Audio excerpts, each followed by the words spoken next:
All right, we're back. This will be part 9, and this is going to be a video on how I do my sales. Now, I must reiterate, this is how I do it. Not saying this is right or wrong or what, but this is what works for me. This is what I'm satisfied with. I know there's all kinds of ways to do this. I've seen a half a dozen ways on the internet. But this is what works for me, and this is how I do it. Now, first thing I did was I made a copy of the patterns that they gave me of the sales. I made copies of them so I can cut them out. So I took this one here, which is, there's 3 of them, 1, 2, 3 that go up on the mizzen or the bowsprit. I have no idea what you call them, but this is the one in the middle. This is the biggest one, this is the smallest one, this would be the one in the middle. So I cut that pattern out. Now, apparently what they want you to do, because I see nothing in the directions how to do all this, but if you can see the outer line here, you're supposed to fold that over so that you can stitch these together, and your actual size of your sail is right here, this inside line. One very important thing, when you cut these out, mark them on the back what part number this is so you don't get these mixed up. And then what I'll do is keep this pattern with that number on it with that sail, and I'll keep them together like that, so I ain't playing games trying to figure this all out. These lines here, now I've seen on the internet where you guys stitch these lines in, and it's supposed to represent the canvas being sewed together. From what I understand, back in the day, canvas only came about 24 inches wide, so they stitched it together. Now, I've seen stitching go horizontally and vertically, so I don't know which way it really went. I really don't care. For my purposes, I might, and I say I might because I haven't done it yet, take a pencil and fabricate these lines that way with a light, and I say light, pencil mark. The sails on my ship will be furled. I'm not going to display the sails. I'm going to put them up on the mast. So in other words, all my sails will be folded up to the mast. That's my preference. So as far as putting all those lines on there, you'll never see them. Alright, so here's what I did. My first attempt at this. Now, I've read on the internet where guys say if you're going to put your sails up, only use about 1/2 to 2/3 of the material so it doesn't get all bunched up on your mast. So I took a piece of tissue the size of one of the sails and folded it up and put it up there against the mast, and I thought, you know, the whole size doesn't look bad at all. So as far as cutting them down, I'm not going to do it. You can do it if you want, that's up to you, but a lot of guys recommend only using about 2/3 of the sail if you're going to fold them up. Alright, my first attempt. Now let me explain that I watched about 5 hours of video yesterday, and I worked on this whole project just trying to get to the point of what I'm going to do for about 8 hours. So I was about 11 hours yesterday trying to figure this out. One of the guys I saw, and I really like his stuff. He does exceptional work, but he didn't explain 100% how you do this. But what he says he does, he takes his material, lays it down, takes a piece of string to the size of the sail, lays it down, and then super glues that down on there. And now he did say the very fine liquid super glue, and I am using the finest tip that you can get, and this stuff still runs like water. So I tried that. Well, that was a no-no, because I was using a piece of paper here to work on, and by the time I could get the string on there, everything was glued to the paper. It just goes right through this material and it glues everything. So I thought, this is a little more trouble than it's worth. Plus, this string, once it's super glued on there, becomes almost like a piece of wire. It's so stiff, it's so hard and brittle. And if you hold it up to the light, you can see where the super glue, it didn't really stain it, but you can see where the super glue is on the material. It's obvious as all heck. So this here idea, it's a good idea, but he doesn't really explain it a whole lot. So this is out. Step number 2. Now my wife has a couple sewing machines and she knows what she's doing. So we thought, okay, I've seen videos of where guys are stitching the seam. Now, right off the bat, she told me this ain't gonna work. And I said, she said it's too small. And I said, well, you think that's small, come in and work on my ship. Well, that you do not. Back talk my wife. I had to go get the super glue and super glue my lips.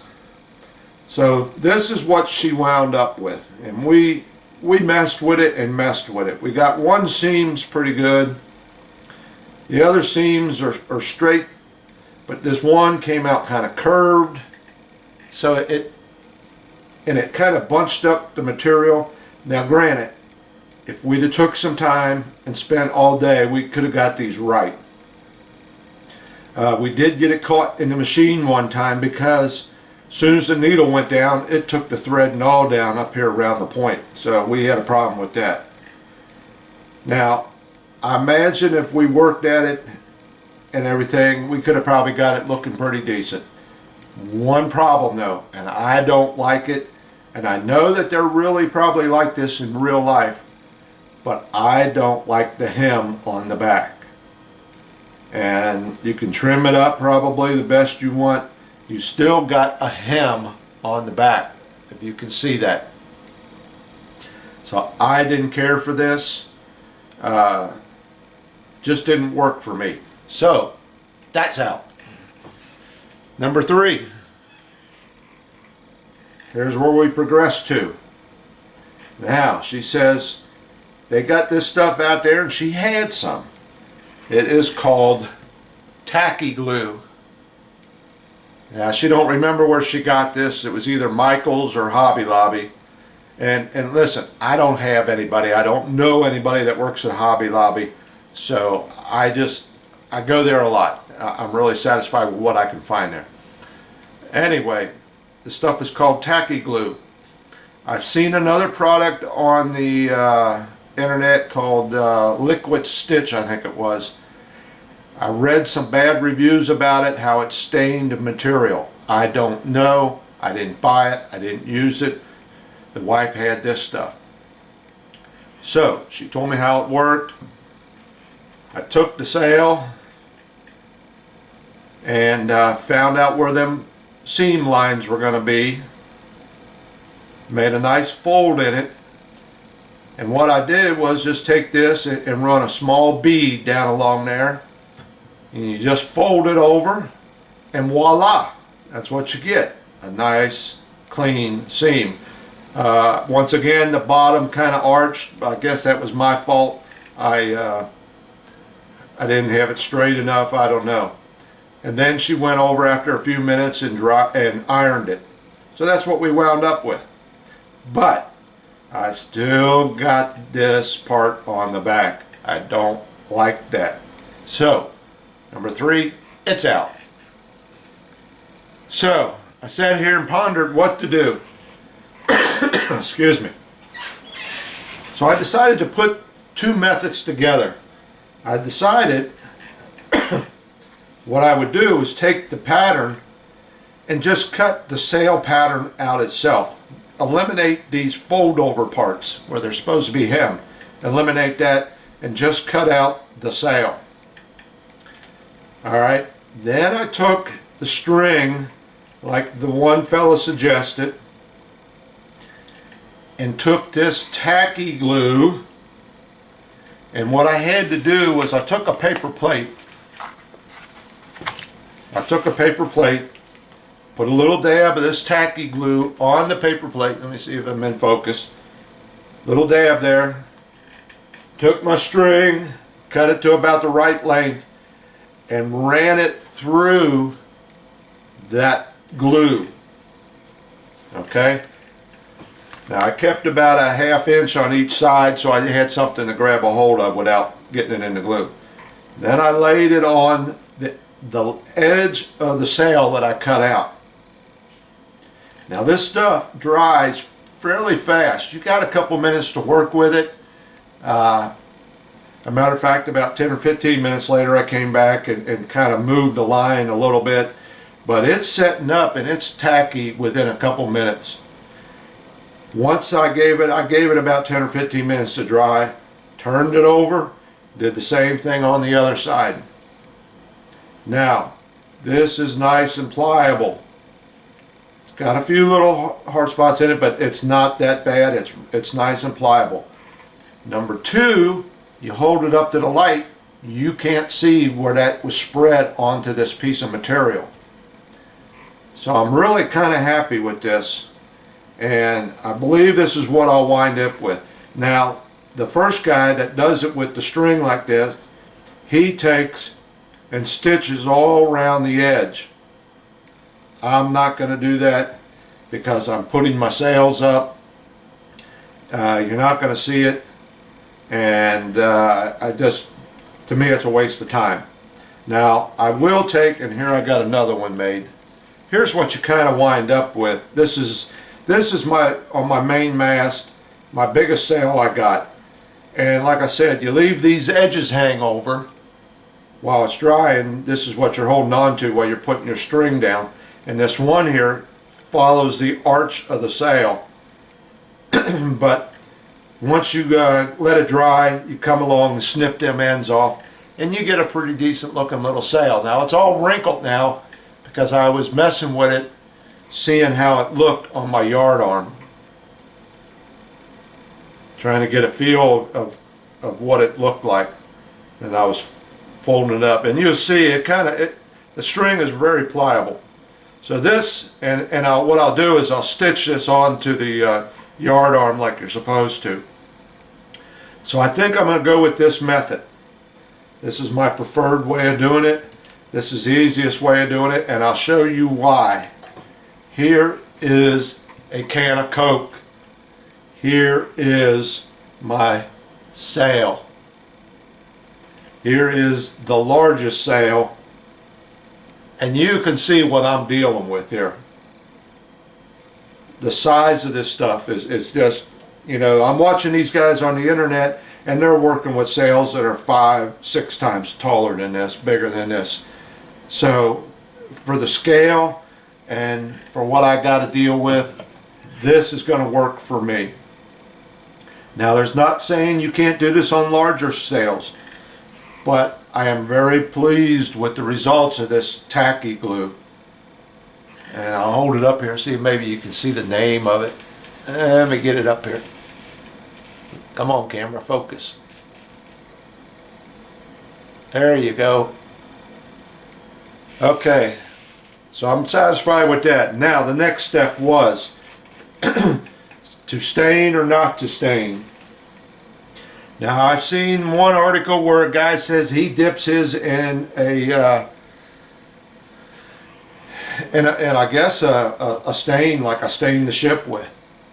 Dips it in that. When it's dry, then he dips it in varnish. Well, I tried that, just dipping it in the stain, and it came out, I guess, the color of canvas, brown. I don't like it. It's too dark. My ship is dark enough already. So the wife's suggestion was tea, just ordinary tea. You cannot see it. Here's a piece that has not been done. You can't hardly see it. This was only in the tea about 2 or 3 minutes. There's a slight darkness to it. Alright, so then we went to about 10 minutes in the tea. And this is hot tea. 3 tea bags and about a half a cup of water, I believe it was. And we laid this one in here. Here's the one that hasn't been done. Laid that in there for about 10 minutes. Came out a very nice shade. Now, this material I've been practicing with is not the material they gave me. A matter of fact, I think it's better. My wife tells me it's something like a 600 or an 800 thread count. I have no idea what that means. But the sail they gave me is a little bit lighter and flimsier, so she says it probably doesn't have as much thread count to it. Now, both of these were in there about 10 minutes. And you can kind of see a difference. This one's a little bit darker, the original sail they gave me. Now, to tea or not to tea, that's the question. Like I said, my ship is kind of dark already with all the dark colors on it and the darkness of the stain. I might just leave these go and just go ahead and put them on there. They're going to be curled up. Who's going to, you know, I don't know. I think it will look better unstained. If I did anything, I would go with probably in between the 2 minutes and the 10 minutes to just give me a little bit of a shade to it, and go with that. Thing is, you'll have to dip the whole thing in there at one time so it gets a nice even coat, and then let it dry overnight. But that's where I'm at, and I think that's what I'm going to go with. Like I said, I've seen videos on the internet where the guys had stitched that. Their sails from one side looked fantastic. They got all the seams in them running up and down, horizontal, vertically. They got those little lines in there, I forget what they call them, little strings hanging down. They look great. But you flip them over and you see all the hem lines and the stitching, and now I know that's what was probably really done back in the day, but this ain't the day, and I'm not doing it like that. I'm going to settle on this because originally you did have a rope run around the edge that was stitched to the seam or stitched to the sail. So this is what I'm going to wind up with. So I hope this out with some of you guys. But that super glue trick, I don't know how he does it. It didn't work for me. So that's it. So, you know, don't be emailing me, telling me, well, I'm not doing this right, I'm not doing that right. There's a lot of things on this ship. Excuse me, boy, I got the bug today. That just ain't right. They ain't in sail and scale and a lot of other things. So, you know, once again, it's my ship. It's the way I found to do it. And it works for me. But I do like this tacky glue stuff. It doesn't wrinkle nothing up, and if you get it done and you find a place that didn't seal right, you just put a little bit on your fingertip and run it over there, let it dry. It's there. There is, if you hold it to the light at an angle, you can see where some of it is. It's a little sheen to it. I imagine I could probably get that out if I ran some water across it, because it says it is water soluble, but you can't see it looking at it straight on. You can't see it looking through at the sunlight, and they're going to be curled up, and I'll just make sure that's to the back. So thanks for watching.